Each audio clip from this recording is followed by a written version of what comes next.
नमस्कार, आप सभी का स्वागत है न्यूज़ रीडिंग विद अमोल इस यूट्यूब चैनल में।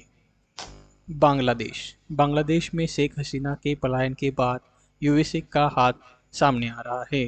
तो क्या है ये मामला, चलिए जानते हैं। इस फोटो को देखिए। इसे देखकर आपको सब खुशनुमा लग रहा होगा। जो बाइडन और शेख हसीना का एक फ़ोटो सितंबर 2023 को G20 समिट में लिया गया है। लेकिन असल कहानी इसी से ही चालू होती है। क्या है वो कहानी, चलिए जानते हैं। दरअसल इस कहानी के पीछे एक 3 वर्ग किलोमीटर का समुद्री टापू है। एक छोटा सा टापू बंगाल की खाड़ी में मौजूद है और आधिकारिक रूप से बांग्लादेश की प्रॉपर्टी है। इस टापू का नाम है सेंट मार्टिन आइलैंड। इस आइलैंड को लेकर बांग्लादेश म्यांमार से जूझ रहा था। तभी अमेरिका ने भी इस आइलैंड पर अपनी नज़रें गड़ाई रखी।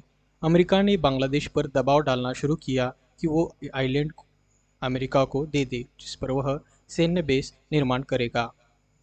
चलिए जानते हैं अमेरिका को इस आइलैंड की ज़रूरत क्यों थी।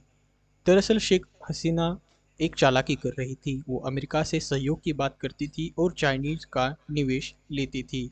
वो भारत की सहिष्णुता होने का राग अलापती, लेकिन चीन की मदद से देश में बंदरगाह का निर्माण करवाती।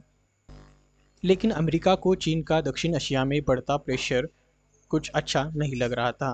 लिहाजा उन्होंने इस आइलैंड की मांग रख दी।